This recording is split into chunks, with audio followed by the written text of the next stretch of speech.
So last night I was watching the Cincinnati Bengals versus the Baltimore Ravens game, and I saw a Hyundai commercial. And this Hyundai commercial said that you can get a Hyundai Palisade SEL with $0 down. So I thought to myself, is this real? And if it's real, I should definitely make a video on it. And it turns out that the deal is legit. It's a great deal on a Hyundai Palisade. It's a 2024 SEL front-wheel drive Hyundai Palisade with $0 down. So let's go ahead and jump right into the computer and let's talk about this lease deal. Now, for those of you that are new to the channel, my name is Ravi Wadden, and I believe that financial knowledge is power. So before we move forward, if you could give this video a big thumbs up, and if you could subscribe to this channel, it would be greatly appreciated. All right, so here we are on HyundaiUSA.com, and if we scroll down, you'll find this lease deal. Here's a 2024 Tucson right here. Keep scrolling down, and here it is. As you can see, it's a 2024 Palisade SEL, $0 due at lease signing, $0 first month's payment, and no security deposit required.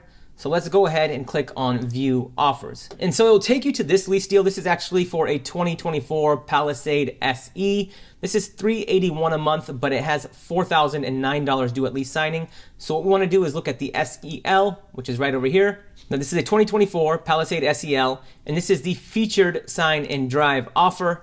$0 due at lease signing, $489 per month for 36 months, no first month's payment, and no security deposit. And what I like to do with these kind of lease deals is click on Show Disclaimer, because that's where you're going to get all of that good fine print. And just an FYI, this offer ends in 14 days on November 30th, 2023. So if you're looking for this lease deal, I'd hop on it right now. Now, the first thing that I note here is that this is based on an MSRP of $40,485.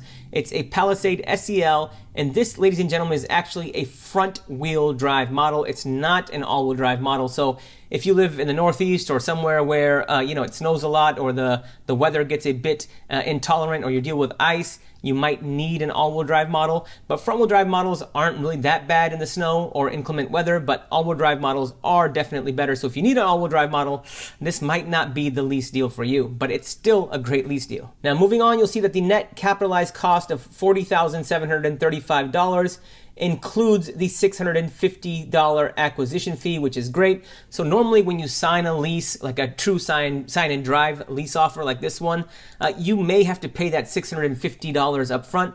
But in this situation, it looks like that $650 is built into the lease deal already, into this lease deal already. So that's great news. And moving forward, you'll see that this lease deal is for 30,000 miles over the course of 3 years, even though I think this is a bit of a misprint where it says 30,000 miles a year. I don't think that's true. And if that's true, that'd be a tremendous lease deal. But ladies and gentlemen, I don't think that's true. And if you go drive over the 30,000 miles over the course of 3 years, you're going to be paying about 20 cents per mile. And one tip that I always tell people is that to negotiate the lease mileage at the beginning of the lease.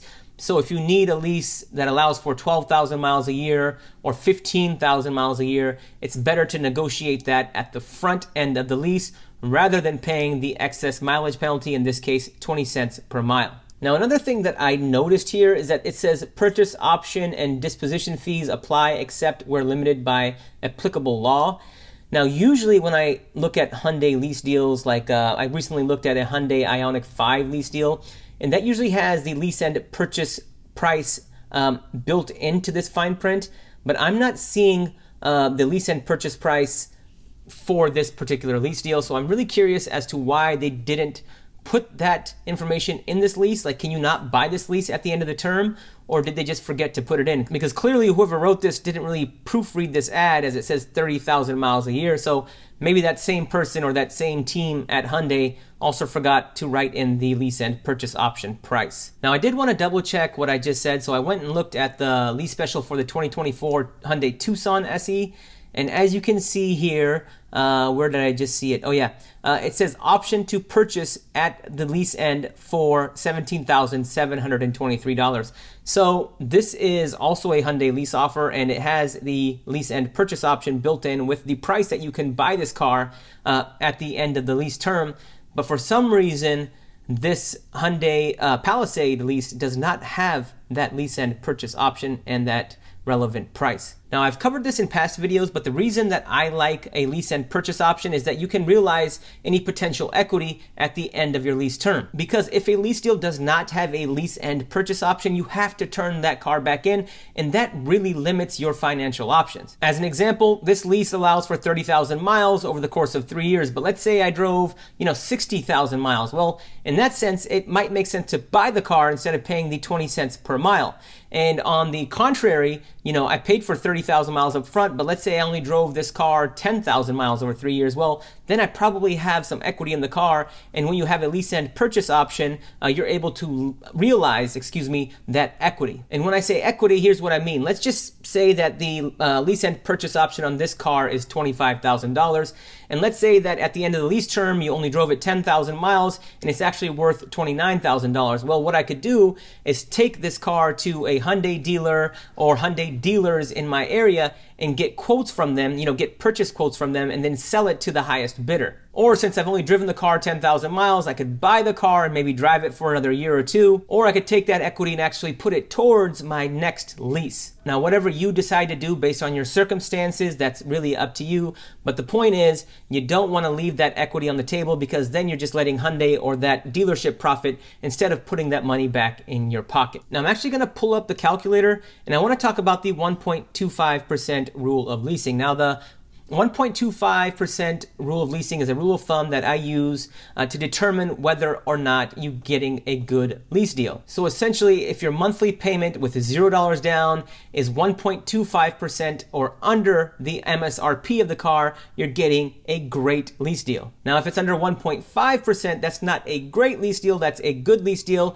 And sometimes, if you're lucky or if you're really good at shopping for leases, you can actually get a lease deal that's under 1%, which is a phenomenal deal. But moving on, let's take the monthly payment of this car, $489. Let's actually multiply that by 1.1 because here in the state of Washington, we have a 10% sales tax. So this 1.1 accounts for that. And let's do that. We get a monthly payment of $537.90. Now let's go ahead and divide that by the MSRP, which is $40,485. And we get 1.328 or 1.33%. One of the things that I want to point out in this video, and this is actually a really good segue, is that this is not a 1.25% lease deal as written. As you can see, it's a 1.33% lease deal.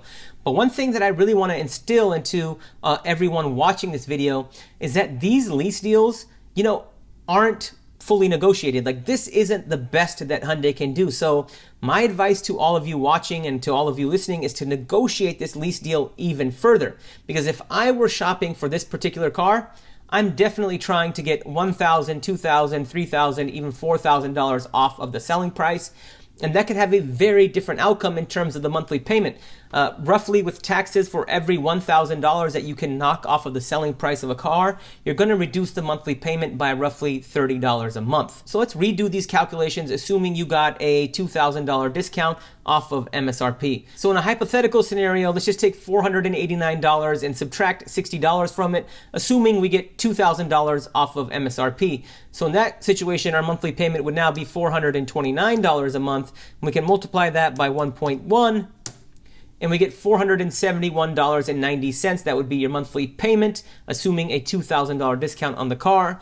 And then when we divide that number by 40,485, we get 1.16%. So as you can see, ladies and gentlemen, by simply negotiating $2,000 from the selling price of the vehicle, we've now turned this lease deal into a 1.16% lease deal, which meets our threshold or our rule of thumb of 1.25%. Now, with that being said, I do think this is an amazing lease deal on an 8-passenger car, and a lot of you got tired of me doing lease specials on plug-in hybrids and electric vehicles, so this is kind of like your standard 8-passenger internal combustion engine SUV, the Hyundai Palisade, and I think it's actually leasing better than other vehicles in the segment. It's definitely leasing better than the Honda Pilot because I actually just compared the two leases. So if you're in the market for an 8-passenger SUV and you don't want an electric car, I think that this lease deal is, it's really good straight out of the box, but if you can negotiate $1,000, $2,000, or $3,000 off the selling price,